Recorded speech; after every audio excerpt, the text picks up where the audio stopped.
Monday, isn't it? I spent at least 3/4 of today thinking it was Tuesday. That literally happened. I don't know why. I don't know why I thought that the weekend had ended. We got to Monday, I'd been through it and arrived at Tuesday. Anybody else having one of those days? Is it just the amalgamation of life? Days tripping into weeks, tripping into months, tripping into years. Who knows? How is everyone? Hope you're surviving. Obviously, I know that there's still a lot of emotions going on at the moment, but I'm hoping that some of you are enjoying the experience of getting back to normal a little bit. Like the trepidation of getting back to normal. But hopefully not wearing masks, a lot of you. Or if you are wearing masks still and you are experiencing that you're not feeling that people are being awkward with you and vice versa. Because I think like there's still a lot of big feelings out there, aren't there? So just want to put it out there that everything's about peace and compassion, isn't it? And hopefully, we're all going to get to build our confidence in things like being able to go to nightclubs, and otherwise I'm going to be going to illegal raves, I don't know. But let me know how you are feeling. Quite a lot of you have been in touch this week in different forms saying that you've started to challenge a lot of your negative behaviours, because as the shift has gone back from being in situations where we've had to be locked down, or we've been furloughed, or we've been at home, or we've been wearing masks and all these things that have kind of impacted on our normal experience, going back and getting more used to returning to the office, coming off furlough, also recognising that you're not always in the home, that you've picked up some bad habits along the way.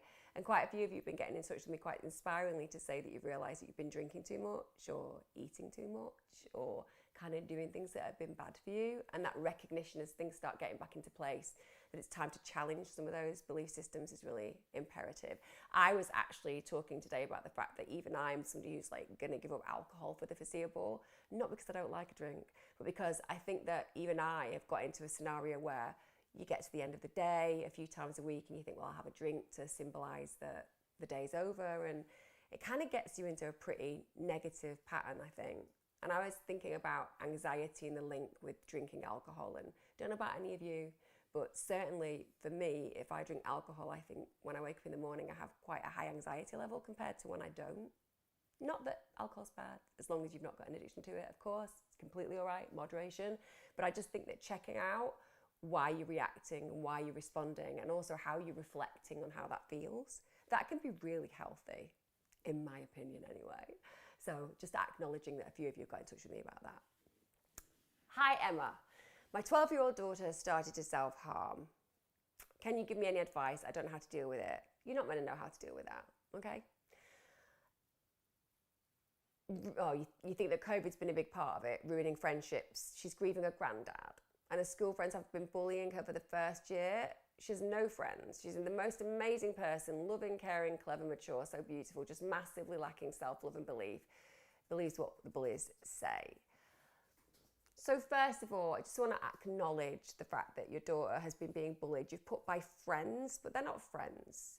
The other thing that you've acknowledged is the fact that she's quite grown up for her age. And one of the problems that you see when children go to school, particularly high school, is when they have that maturity and that emotional intelligence, they often feel more bruised by the world around them. It's really positive in the long term when they've got the maturity of spirit and emotions and kind of the understanding and unpicking of relationships around them. But it can feel hugely isolating when you feel like you've got a grown-up head on very young shoulders. So the fact that these friends, in inverted commas, are being negative about her is going to bruise her. And I'm really sad that she hasn't got any friends. I have the extreme perspective on this, that you can always think about another school. I say that because sometimes I think we've got this idea that a young person will be able to just get past it. If there is a hardline group of kids who are being really negative and bringing her down to a point where she's hurting herself, I think that is a crisis point where you need to explore the possibility and potential of how you could make her safer. Because you don't just self-harm because you're experiencing bullying. You know, there's a deeper message there. It's that I don't know how to manage my pain. This feels like a strategy that is effective in that moment for doing that. And with self-harm, there is a lot of misunderstanding about it. So a young person might scratch themselves or might cut themselves. And people will often say, well, the deeper the cut, the more serious the harm. It's just not true. It comes down to the pain threshold. Like, so if you're soothed by the scratching, that's enough. And if they're not, then you'll go deeper, and so on and so forth. So we take every level of self-harm as seriously, Obviously, we're going to be more concerned about the very deep cuts because that can lead to problematic experience physically and getting really unwell because of it. But when it comes down to how serious do we take the emotional discourse, we always take it seriously, whatever the level. So your daughter is using that strategy to deal with the manifestation of her pain. So it's a terrible strategy for her to use, but nonetheless, she's searching, she's reaching for one. So we have to also acknowledge that this is her trying to do some work around how she can emotionally manage the unmanageable. So you've got that insight. Secondly, it's not your job to know what to do because it's a complex area. And the reality is that she's managing some really complex experiences. Being bullied is really hard. Feeling isolated is really hard. Growing up is really hard. Being isolated from your peers for a period of time and dealing with the disruption and traumatization of COVID and everything in between. They're big feelings. So there's a few things I'd suggest. Number one is there's an app called Calm Harm. So I would download that because that's a way of helping a young person to understand the triggers and also manage the triggers in a way that can be soothed more strategically and more effectively. Then on top of that, it might well be worth you speaking to the school because I would not want my child put in that position. I either want the school to do something really diligently about this, which is to stamp the bullying out hard line, as in there be serious sanctions and consequences to the girl's behaviour who are doing this to her. Because whilst you can't force them to like her, they can force them to stop the harassment. If you don't feel that they're giving you that opportunity, if you don't feel like they're actually going to protect her, then arguably, is there a possibility about her being taken out and placed somewhere else? And negotiating with that new placement, a system where they can integrate her with a series of buddies who can kind of help her to associate herself with the school, because sometimes that can really change the way things work out. There are options as well if your child doesn't want to be in school, like there are online schools. I think Interhigh is one of them.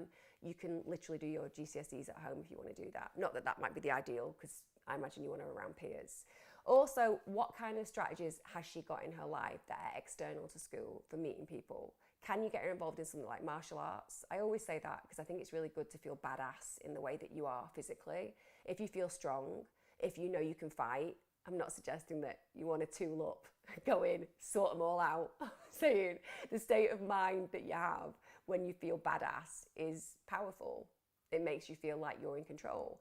And it gives you that strength and almost physical superiority to your peers. And that can just give you that confidence. And when you have confidence physically, you become a lot more bully-proof than when you don't. So we can see vulnerability in people. It's really easy to see it. Think about vulnerable people in your life. Think about the way they walk. Think about the way they shift their body language. And then think about confident people. They look different. The more we can enforce a sense of confidence physically, the more we create a physical manifestation of that mentally, okay? So I would look at doing that as well. Finally, it is worth, if her harm is something that is becoming progressively worse, or if she's doing this on a constant basis, that you do look at something like CAMS. So speaking to your GP, you're going to be waiting a long time. And hopefully by the time that CAMS appointment comes through, you won't need it. But the point is, it's good to be on that register, so to speak. There's also Kooth.com, Kooth. Kooth is an organisation that works between 11 and 25-year-olds. It's free, it's online, and they have therapists involved who can help out. Also, whilst you may not think that she'd want to talk to a helpline, SOS, which is Silence of Suicide Charity, they work with young people as well. So you can get her to call them and have a conversation through. They just have a chat. It can just sometimes be good to unload. And finally, the other thing that I do is, I think every parent should do this anyway. Like every single day for at least 20 minutes, just sit down with her and help her to explore how she feels. Like literally think about a Coke bottle shook up and imagine that that's where she is. And you can let the bottle off and just let it go everywhere, or you can moderate the way that that experience is dealt with by slowly and purposefully helping her to analyze what's going on within her feelings and what's going on in her wider world. So sit down, you can do this strategically with a notepad and be like, okay, how do you feel today? What was going on? Were there points where you were sad? What were the triggers for those sad feelings? Also, what can we do about that? So it might be, well, I'm really sad because Jenny called me a name. And you're like, okay, so we can do that two ways, can't we? We can give Jenny the power, or we can be like, well, that name isn't a reality. That name isn't a fact. And you can help them to kind of be quite strategic at looking and exploring through those things. But I'd say one of the most important things that you could do is to sit down with her and be like, okay, what would be your perfect scenario? Ask her that question. If I could do anything to help you feel like life was more manageable, what would need to change? What would need to shift in your reality? Because often young people aren't feeling that they can tell us what we really want and need. You know, I went through school desperately wanting to leave school all the way through school, just desperately unhappy. And yet I didn't know how to vocalize that to my parents for fear that I'd be letting them down. You know, I was the first kid to ever go to a grammar school in our family, heavily assisted place, so they didn't have to pay for it.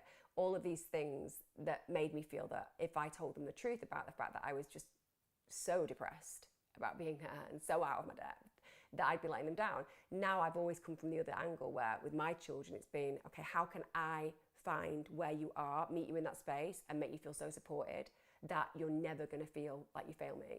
And that's within their failures as well, you know, because young people fail like we all do, but I'm going to stand with them in that failure and be like, this is okay. This is just a lesson in disguise. We're going to build resilience from this. So meet her in that space if you can as well. And let me know how it's going as well. Let me know how it's going. Hi Emma, I've been at my new job for 4 months now. I'm treated well and the people are friendly. However, I'm still haunted by bullying and abuse in my former job. What's going on? First of all, I'm really glad that you're in a space and a place where you found a tribe of workers that like you and appreciate you for who you are. It's what you deserve, and it's really good that you made that leap, because I think a lot of people get stuck, think it's about them, and then don't test out a new environment where they realize, it wasn't about me. It's actually about those people who are just being assholes, really. So you've done that. Well done. Secondly, often when we're in a safe place, we can start to process the trauma that we've experienced. So you've gone to a place where now you're firstly processing, oh, hang on, it wasn't me. Actually, I was a victim of bullying. And that can be a real awakener. It can be that sense of, hang on a minute, I was a victim of something really serious. So serious, it made me so sad that I left my job. And when you're in that safe place to start exploring that, it can be really quite terrifying to think to yourself, I was in that space. It was horrible. And in one way, it's great that your emotions and your brain are working in tandem and getting you to a place where you're able to acknowledge and feel these feelings in a place where you're safe and where you're enjoying what you're doing, because that's great. Secondly, it's a really important thing to reframe. You're in a good place where you have taken control, you've empowered yourself to move on, and you've reflected and reframed that it wasn't you who was the problem. That's a great learning experience.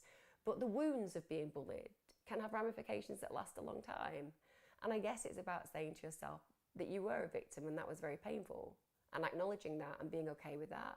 And then thinking about how it's bruised your confidence and self-esteem, and how then you can build on those areas and elements that you feel were crippled a little bit by that, and build them back up and bolster them back up to a place where you feel, actually, I deserve the respect that I'm getting.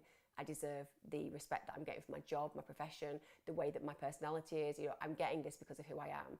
So take the emphasis of other people having control, i.e. it's not about what your co-workers think about you anyway, it's about what you think of yourself, and acknowledge that a lot of that was chipped away by your previous co-workers. But you can't ever allow another person's gaze on you to have more weight and power than your gaze on the self. So it's now saying, oh, right, okay, I have been a little bit crippled by this. I need to really work on my confidence. And how can you do that? Well, arguably, like I said, accept there's some trauma. And then secondly, look at building some real positive passions around you. What do you need to do in your life to build confidence? What have you always dreamt of doing and pursuing? There'll be little dreams that you've got that you've maybe not pursued. What could you join a group? Could you learn a new interest? Could you connect with like-minded people who've got similar beliefs and values to you? Anything where you can consistently meet new people who reflect the you that you are now will help you to build and bolster that confidence. But just acknowledge the fact that you were traumatized by it.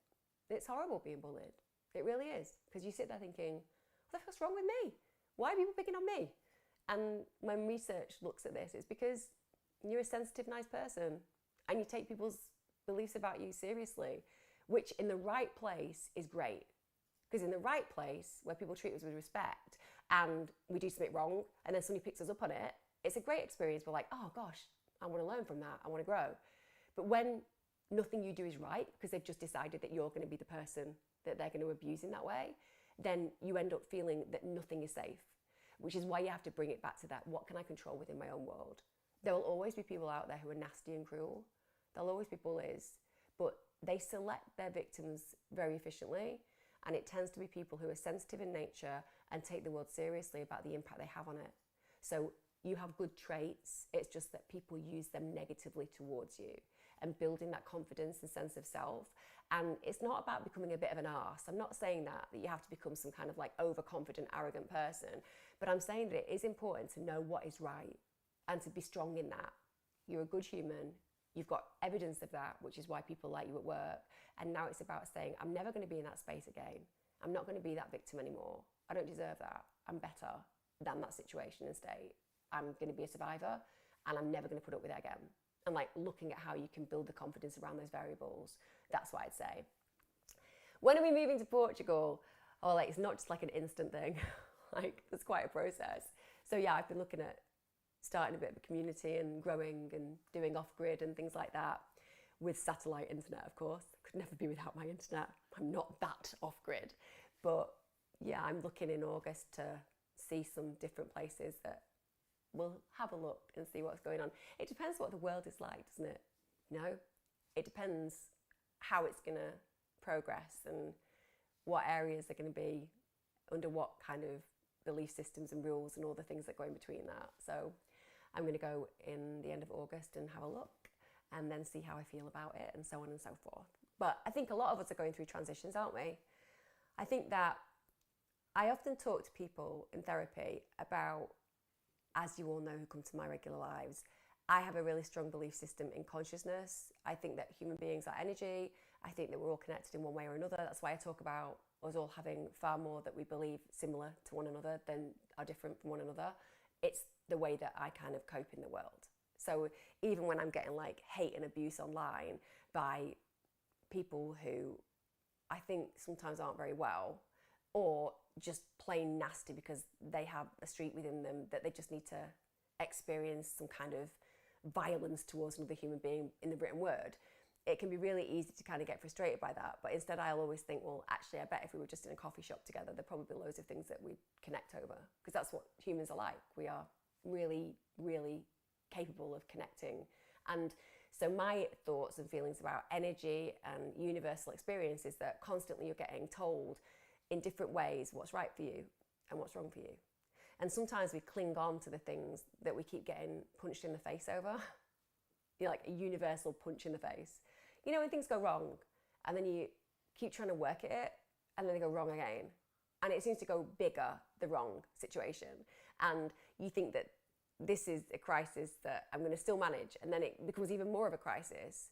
And then other things start to go wrong. And I'm like, for me, when that's happening and you have that kind of constant aggression on your world and your life and what's happening to you, I think it's important to take a step back and go, maybe it's not for me. Maybe what I'm doing and living and experiencing, maybe that's the message. Maybe the message is that there is something else. And it's our desire to cling on to what we know, even when it's painful and even when it's not helping us to grow, and even when we're sad around it. We know it is familiar. It's like a bad relationship. It's bad, but it's familiar. And you get used to those habits. And so my belief is when you keep getting kicked or hit by the universe, like listen, because if you don't listen, it's going to get bigger and bigger as far as volume is concerned until you are completely deafened by it, so you can't turn away. And learning to let go earlier than when it comes to crisis is something that's a really powerful shift. So I'm trying to kind of allow myself that movement. I have a big problem. There's a saying that says, thought is the enemy of action. And I totally acknowledge and concur with that. I think a lot. I have a great deal of analysis, but sometimes that's the enemy, because action is sometimes what needs to be taken, right? You know, you can stand and look at the big flight of stairs, or you can just take one step at a time and then just believe that you'll find the energy for the next. So anyway, that was a protracted answer to when you're going to Portugal. Hi Emma, I hope you're well. I'm all right.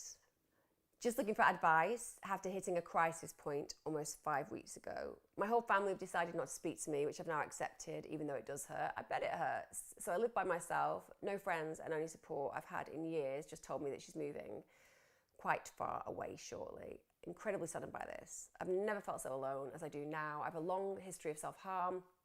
I spent the last 3 days walking around the house like a zombie. I'm at a funny age, 43, have been isolating myself from COVID and the world for many years. Disability issues, depression since 17, anxiety through the roof. I'm stuck, lost and alone, and scared for a bleak life ahead. Cannot imagine a way out of my rotten life. Feel hopeless, no self-worth, esteem or value. Any advice would be much appreciated, thank you. The saying, if all you ever do is what you've always done, then all you're going to get is what you've always got, really speaks to me in this moment. 43, I get what you're saying. It's middle age, right? Although, let's be honest, 43 is the new 30. But basically, you're at that point where you're in a pivoting state. You know, you're looking at the life that you've lived. It's feeling unsatisfactory. You've been in that funk since you were 17 years old. But it feels like instead of listening to the emotional dialogue that's going on, you're just staying stuck within it. By the way, I'm really sad that your family have decided to abandon you. I'm not sure why they've made that decision. It might just be that you have a really shitty family. Sorry, you know, we can sometimes look around and try and blame ourselves and say, what more could I do? But there are just really bad families out there. You know, the stereotype that everybody's got a Swallows and Amazon's childhood is just not true. So I hope that even though it's painful, you also recognize that it isn't just because there is something fundamentally wrong with you. Actually, for a family to abandon anybody, that's a really nasty thing to do, you know? And it sounds like you're somebody who's sensitive and caring and you fence yourself in with a lot of these feelings, but you're clearly a good human, hence why you've got these deep feelings about the loss that you're going to experience when your friend moves away. So it says to me that, you know, you've got empathy and you have a real understanding of what makes good relationships, like loyalty. You appreciate your friend. So it seems like you can have good relationships, and that's a really positive thing. And that's the key.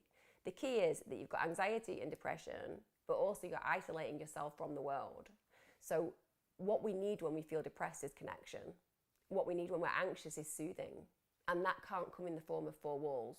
It can't come when you're alone in your home. You need more than that. It's really easy to convince ourselves that we are not social. Often that comes from the experiences and judgments that we've had in relationships that have failed us. But as you've noted, you've had a friend who's been really good that you don't want to move away. And that's because you are completely able and capable to have great relationships. And that is singing and speaking to you. That's saying, this is what we need. We need to open up that door of possibility to new opportunities in relationships. We need to get out of the house. We need to acknowledge that this anxiety is calling for soothing and relaxation and calm. We need to acknowledge that this depression that I feel is keeping me in these 4 walls, is calling for motivation to get me out of these 4 walls so I can start making the connections to ease this loneliness, to create my new family, because there are many opportunities at 43 to be doing that. You have a whole life ahead of you. The self-harm, it sounds like you've got in check, which is powerful. That says something fundamental about your ability to cope. And it says that you've got resilience, and that's great. And I wonder whether there are things within your own psyche and self that are probably gifts that can be given to others who've been in similar situations or are going through situations like that. So I'd arguably say maybe it's time to do some volunteering. You know, when we've been through mental health issues and experienced them, we often have so much to give others that we forget that by doing that, it reflects our meaning. So could you do that? And I don't mean you have to go and do something heavy. It might be working in a charity shop a couple of hours a week. Just doing something that gets you out, that starts building that reference of the fact that you have meaning in this world around you and having relationships that can walk into that. If you haven't got friends at the moment, that's okay, because that's an acknowledgement. I haven't got friends. I want friends. But you can't then say, but I'm not going to leave the house. You have to be like, this is what I need. I need strategy. So how do you get friends? Well, there are loads of ways. You can go on Facebook and look at local groups. You can go on Meetup, an app where you can join groups socially. It's going to take confidence. You're going to be afraid. And it's going to be really anxiety provoking. And you're going to have to move through every single one of those cycles, because what you get from that is the benefit of connection. But you can't do that unless you're willing to work at it in that way. And that social prescribing that doctors do is crazy, that we've even got to a point where we have to socially prescribe. But the reason that they do it is because people need to go to the gym, they need to get outside, they need to meet friends. It's important. You are an animal. We have got so disconnected from our tribe that it is staggering. The UK is one of the poorest countries for well-being, whereas our Costa Rican peers have little or nothing in comparison, and yet trounce us on every single level. Why? Because they live in communities, they care in communities, everybody has purpose and meaning. Money isn't vast, but food is available. They have everything basically provided for them in that way, and that's why they're much happier than us. Being isolated is not good for a human. And even though people will say, well, I've got social phobia or I've got autism, and there are all these reasons why, no, it's still required. On a fundamental human level, being with other humans is fundamentally required. We are animals. It is within our nature. And we've become so disconnected from that that we convince ourselves that we don't need it. But actually what we're saying is what we need is better than we've had before. So it shouldn't be I've had shitty relationships, so I'm not going to have relationships. It should be, they've taught me what I need in good relationships. They've given me my boundaries. Now I have some good benchmarks of what is a bad relationship. I'm going to seek better. And that's what we move through. That's what we move on to. So they're the things that I'd be saying that you should do. And don't get hung up on the age. Like, people can get to 60 and meet the love of their life and feel like every love that they had before was meaningless. People can, at 70, go traveling around the world. When I was 23 and in Australia, there was this 70-year-old woman that just stays with me today. She'd been traveling around the world for like 2 years on her pension. And she had spent her whole life bringing up 5 kids. She looked like a proper granny, and she had the bravery and courage of 100 people together. And she reminded me in that moment that when we think that new opportunities, new experiences are for young people, it's just not true. You can do things at any point in your life. If there's something that you seek to want to change, it might be that this year you're sat in your place, 4 walls, feeling depressed. Next year you might be in Namibia doing something incredible. You might be on a volunteer camp building new opportunities for healthcare. You know, you could be doing anything you want, but it's about taking action. Motivation is the enemy of depression in that respect. Any advice on trying to deal with hallucinations, both visual and auditory? Waiting for new medications to come through, start working. Work is getting harder and grounding doesn't work all the time. My GP just says, wait for the tablets to work. Anything I can do in the meantime?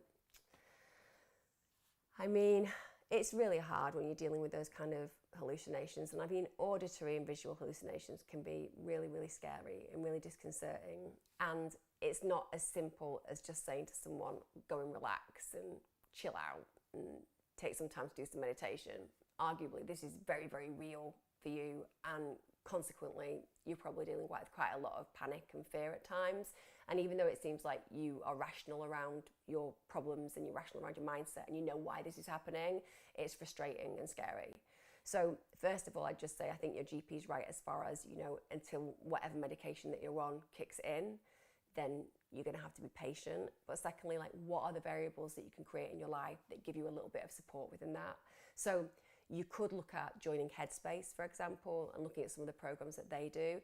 You could also look at joining some local groups to you, online or offline. I imagine there might be some support groups as well that could help you out in this, again, online or offline, where you're just surrounded by people who get this. So less the medical side of it, more the social, experiential, people who have dealt with similar experiences.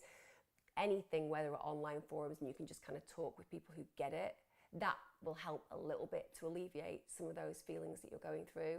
And it's all very well saying to somebody, be patient, because medication is going to kick in at some point. It's scary. So I want to acknowledge that that isn't the most helpful thing that I'm saying, but I don't really have the resources to offer very much else than that.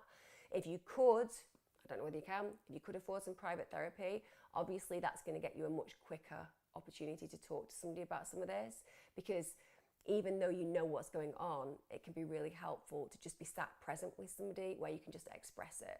And I suppose that's the other thing I'd say, who is it in your life that you can talk to about this? You know, who makes you feel safe? Who can remind you and reassure you that you're going to be okay? And who can make you feel that you've got in a place where you can express your fear? But it is challenging because anything where it causes psychological visions, hallucinations, auditory hallucinations is really, really scary, just to acknowledge that.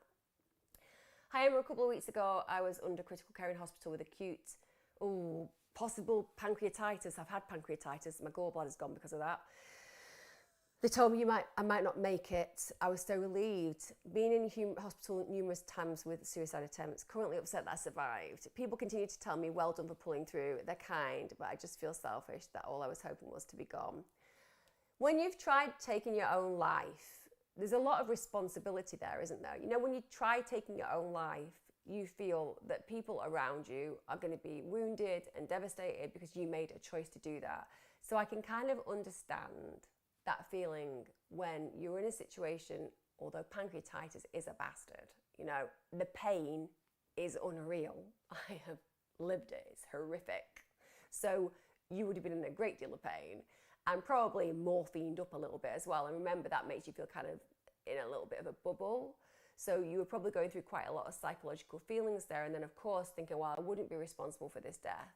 I would just naturally pass on and nobody would be angry with me because I hadn't let them down. Because you have those feelings, don't you, when you're feeling suicidal, that you wanting to not be here is going to cause other people's pain. So that sense of, just letting go would have been amazing. But you didn't. You pulled through. And I know that on one level you're frustrated by that. But what is the symbol in that? You know, what is the meaning behind your body wanting you to still be present? And again, that is a nudge for me that you're meant to be here, you're meant to be present, you're meant to get well. There is a deeper purpose and you just haven't found it yet. There is a deeper purpose to your being here. It's like I always say, everybody knows if you come to my sessions regularly, I always tell you, fingerprint, 7.7 billion people in the world, your fingerprint's unique to you. There is a deep meaning and purpose for you to be here and present in this world. You might not always connect with that, but I promise you, there would be no other reason for you to have that individual mark. Mother Nature's letting you know that you have meaning. And it can be so frustrating when we don't know that meaning. It can be so frustrating when we feel like no matter what we do, we don't feel that we're progressing or moving forward. But sometimes it's just that we're not allowing ourselves to truly connect with what we desire. How often do we ask ourselves that? And when you're brought up in a capitalistic, materialistic system, you get blinkered and blinded a great deal. There's so much extraneous noise to our experience in this world and this planet. When you think about the coordination of having to pay bills and rent and all the expenses, there's just this clutter and chaos a lot of the time in the capitalistic state. So we're drawn in a direction where it's all about working to live as opposed to living to work as opposed to working to live. You know, we kind of get caught up on like what we're meant to have in our world, who we're meant to compare with, how we're meant to feel about our new car, or so on and so forth. Or if we haven't got that, are we failing? And none of it has any bearing really on what is important for the soul, you know, for that sense of nurture around the self, what our purpose and meaning is. And the more those kind of chaotic issues that are brought forward from the capitalist state and needing this, that and the other to fit in, the more we get detached from what really our true purpose is about, which is to know that there's something unique about who we are and what is it that's unique about you, and then setting that free to some degree. There's a lot of damage done when we go to school and we're told that that person's a success, that person's a failure. Like, everybody has something intrinsically unique to them. I think you need to dig deep around what it is that is intrinsic and unique about you. Because this desire to just be somewhere else, to not exist or to move on, like, you've not completed the cycle yet because you haven't found what motivates you and what gives you a sense of connection with the here and now and the being in this planet, in this moment in time. You know, there's something that you're meant to have and meant to create. So I want you to just think about that. I want you to sit down and be strategic. Like, what were those dreams that you used to have? And who took them? Because often we think that we've had them stolen, but really we've just given them away and we can just claim them back. Like, what would inspire you if you had a magic wand? Like, get rid of the idea of like, well, I'd win the lottery and be rich. Like, forget that. That's not going to make a difference. It will mean that you have a lot more stuff, but it won't mean that the part of you that needs nurturing will ever be met. You've got to kind of go in on a much more cellular level. So what is your dream? What is your vision? What would your life be like if you had the options to carve that potential for you? And then how does that look and feel when you imagine sitting in it? You know, I'm often in my head in a different space.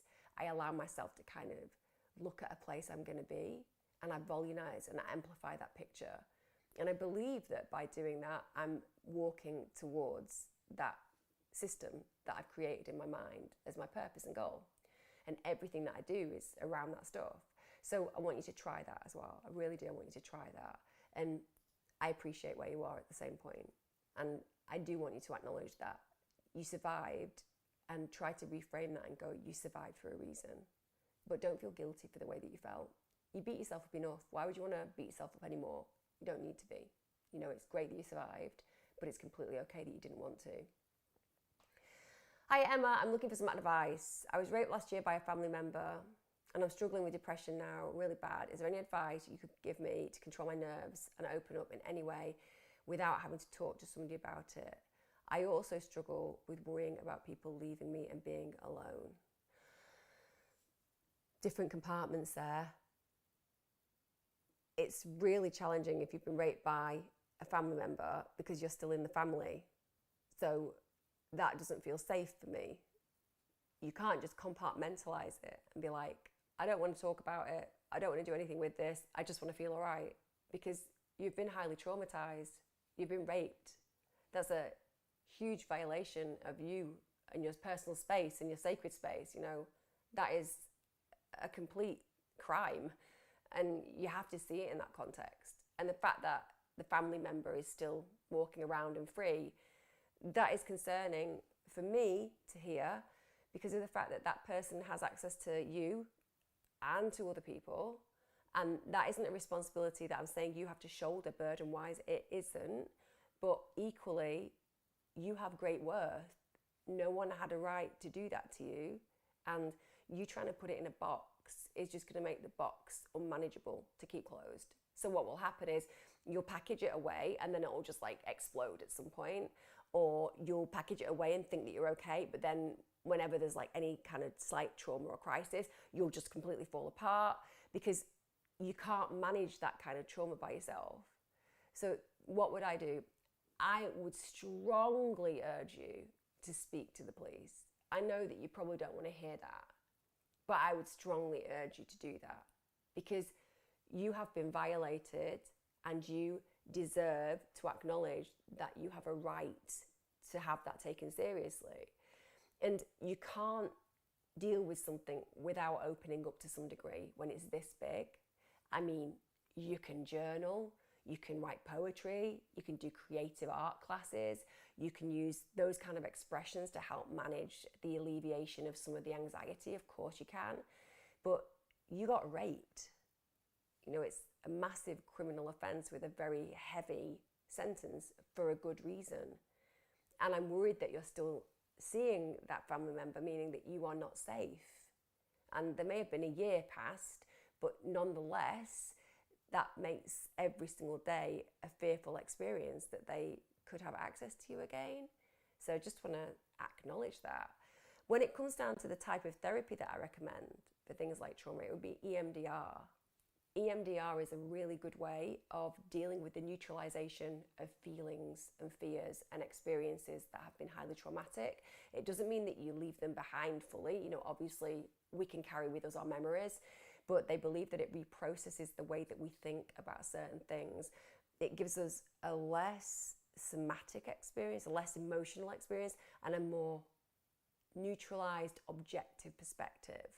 So you could do that. And you can get EMDR on the National Health, and it's less about talking through feelings. It's more about pretty quick change trauma work. But you'd need to get referred to a clinical psychologist who has also been trained in EMDR, or a registered psychological therapist who's accredited and is trained in EMDR. They are the two ways of doing it. You can get it privately tomorrow, simple as that. So there'd be things I'd look at, but when it comes down to the police, I really would explore that. I would. Because you deserve that. You know, you're a woman who's got raped. It's just abhorrent. And it's really serious. And I know it's scary. And you don't think anybody will believe you. And you think your family might reject you. But I get all of that stuff. That's just noise. This is about how do you manifest coping in yourself? And what would you say to a friend if they came and told you that a family member had raped them? Because I bet it would be exactly the same as I've advised you. That's my advice. You don't have to follow that at all. But you would find that the police are very sympathetic and empathetic to this kind of action. I promise you. Hiya, Emma. Are you able to give me some information on dissociative seizures at all? Or point me in the direction of where best to find information, as I want to make sure what I read is correct. Okay, so dissociative seizures, they're also known as PNES and NEED, so non-epileptic attack disorder. That means that you're having what could be perceived as things like grand mal seizures, but the brain isn't actually creating the electrical impulses to create that, which means that it's psychological. So this is a somatic response, so it's basically emotional, not physical. And how do you manage that? Well, I would look up NEED on the computer because PNES tends to be more American. They use that more in America, that particular abbreviation. But NEED would be something I'd look up. Psychotherapy, EMDR again, they're really helpful because often they believe that there is quite a psychological trauma base to these kind of issues. So I guess one of the things I'd say is, what stresses have you had in your life? Has there been periods of trauma? Have you experienced loss? Have there been pivotal moments that have been extraordinarily difficult for you that have then manifested themselves to such a pinnacle of stress and distress that you have these very physical but nonetheless emotionally created seizures, which are really scary?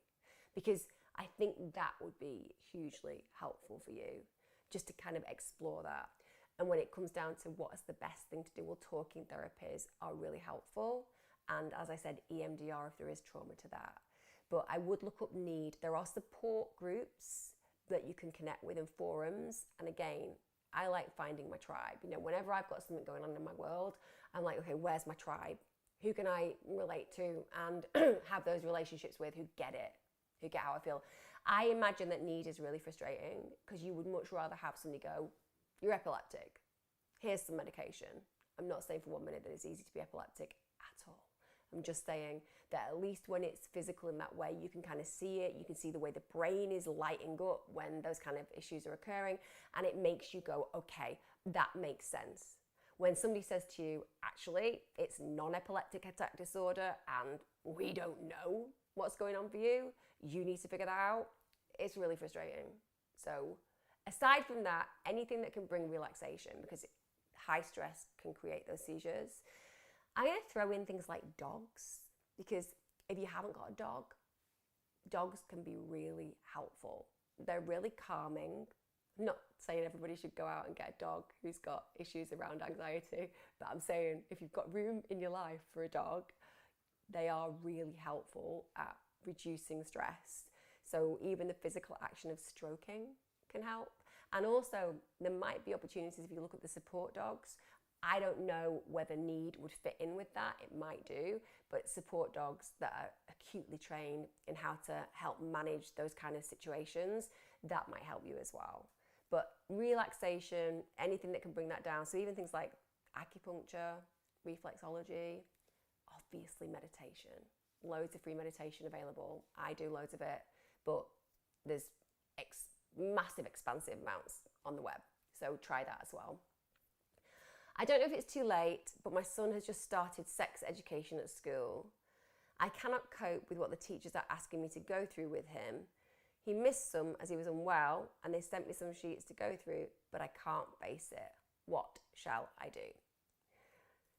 I mean, every parent has got a different boundary, hasn't they? So I was talking about vaginas and penises with my children when they were 3 and 5, We used to laugh at the fact that was that the only name that they could come up with? I mean, literally, if you want to create the weirdest names, call them vagina and penis. Is it just me? So many words that we could have associated with that. And yet they pick those. And then they wonder why we use other experience names for them. But everyone's different. I equally know people and parents who have really struggled with having sexual conversations about what relationships are about what sex is about. So I would arguably just reflect it back to school if you're really struggling. I would be like, I've got these sheets and I'm not in a space where I can actually have this conversation. Equally, if you can challenge yourself a little bit, I think that as a parent, what we want to do is make sex safe to discuss. So I wanted my boys to grow up knowing that there was no shame associated with sex and that masturbation is totally normal. I wanted to educate them on the right porn to watch, because whilst that might sound horrifying to some people, I've worked with people with sexual dysfunction, men particularly, and they cannot perform because they've watched really hardcore pornography that's very violent. And unfortunately, the consequence of that is the way that they get turned on is not in sensual, loving relationships, right? So my job is to help desensitize them from that stuff and get them into areas of sex where women enjoy it, for example, which is something that we're getting less and less of in porn. And there is a pornification of our youth. So for me, it was important to speak to my boys about the fact that I advised, watching girl on girl, because it tends to be a lot less aggressive. It tends to be a lot more sensual. It tends to be that the woman looks like she's enjoying it. And they stuck to those rules. And that's really important, because I want them to realize that girls, or if they were with guys, but in this case, both my boys identify as being heterosexual. So teaching them that sex is a really loving adult play situation, and they need to do that and be ready for that when they feel mature enough and when they feel at peace and confidence with their bodies and the partner's body. So the more that you can kind of express that there is no shame in talking about sex and build up their confidence that you're that safe place, that is something that I would encourage, because you want to kind of make it the same as the ABC, that this is just life. We all do it. Every single one of us has different bodily functions. We shouldn't be embarrassed about it. I think that maybe look online at some of the sex education sites and kind of get some tips and tricks off them. I'm not saying you have to do it, but if you're not going to do it, who is? Who's going to be the safe place in the family? Have you got a favourite aunt? Is there an elder sibling? Is there a friend of yours? Who can normalise this? Because if you're embarrassed, they'll be embarrassed. And we don't want that. We want them to feel like, this is interesting. It's really interesting that adults enjoy doing the physical stuff that adults do. It's great for them to know that that's going to be something they can look forward to, and to reduce that level of fear over what is completely natural. We're all in this space because somebody had sex with somebody else. That's it. We are here because of that miracle. And it's mind-blowingly amazing. And if you're a mum as well, it's really powerful to have that expression with your child about just how amazing our bodies are. We get to grow. The body of a person who's female, a body that can grow a child, a baby, it's amazing. And it's about recognizing that sex has this creation capacity. So you can kind of talk about sex both from the fundamentals through to the incredible result of the resolution of our bodies to be able to do that. Kind of think about it. I'm not saying you have to go and do it, but just have a think about it. Otherwise, look at the sex education sites. And like I said, find that person that you can be like, Auntie Sarah, you need to step in now. Because a lot of people will be cool doing that. Sorry for the message, didn't want to do a public post. Can I ask a question about nature versus nurture? I'm the youngest of 4. Our family split when my dad died via suicide. I'm very sorry that happened when I was 2 years old. I stayed with my mother along with my sister. My older sister and brother went to an aunt, paternal. I was reunited with my brother when I was 14. He just turned up at our door. And my other sister only a few years ago at the funeral of the sister I lived with. I'm sorry that you lost your sister as well. The question I have is, I have so much in common with my brother. We think alike, love the same music, mostly goth. Good choice, rock and punk, I'm liking it. The same sense of humour, which is very dark and offbeat. I relate to that as well. Just wondering why this is. Surely I should have much more in common with the sister I lived with. I mean, if only it were that way. No, the reality is you are a massive part of DNA. So there are internalized preferences because we've got DNA within us that is related to other DNA, and you've probably got a stronger connection with your brother's DNA. And for whatever reason, he reflects you more. And I don't think you should have to worry about the fact that you get on more with him. That's a blessing. You know, it's great that you've got your sister and you and her have a relationship, but she will be entirely different to you without a problem. There's not an issue. The fact that you brought up in the same situation is like, think about Ted Bundy. He was brought up with siblings and look how he turned out. You know, it doesn't match that just because you live in the same situation, same upbringing, that you're going to be the same kind of human being. It just doesn't. Also, placing of sibling can often be a part of that. So, you know, if we're a younger sibling and we've got elder siblings who've gone before us, very often we kind of develop things that are a little bit more, I'm not saying extreme, I'm just saying we find our ways of standing out. So dark sense of humour, the way we dress, because everybody has done things before us. So again, that can be part of it. So it could be that your brother was younger and he had to battle a little bit like you. They're all things that can bring that in. But DNA is really strong. It just really is. It's a strong influence, right? Like, I genuinely believe that psychopaths, for example, are born. I think there's an ingredients list as to whether they become very problematic for our society, but I think the DNA is there. Just my beliefs, just my belief. So chill. Enjoy the fact that you've met your brother and you get on with him. That's amazing. And that you've got amazing taste in music and clothing. How do I get over my fear of needles and spiders? Surround yourself with needles and spiders. That sounds very cruel, doesn't it? But the quickest way to get over a phobia is through exposure. Or you can look at, as I said earlier on, EMDR. You can do that. So EMDR is an effective trauma therapy and can help you really reduce that. Some people will also use what's known as a fast phobia method in NLP. I personally give the example of what I did to my husband. He went to a friend's house, they had a tarantula. He said how scared he is of spiders, and I said, don't come home until you've held this tarantula, and sent me a picture. And he was like, what? And I was like, don't come home until you're holding that spider and I get a picture of you doing it. He's not scared of spiders anymore. That may seem extreme, but I need to disprove his belief system. So exposure work is about disproving the belief system. So needles and spiders represent things in your life. It makes sense on one level, survival mechanism wise, that you may have a fear of a spider. Imagine it, DNA, a few 100,000 years ago, walking around, spider that might have been poisonous. You can imagine on a survival instinct level, there may be almost a primordial reaction. A bit like monkeys that have been kept in captivity. Not that monkeys should ever be kept in.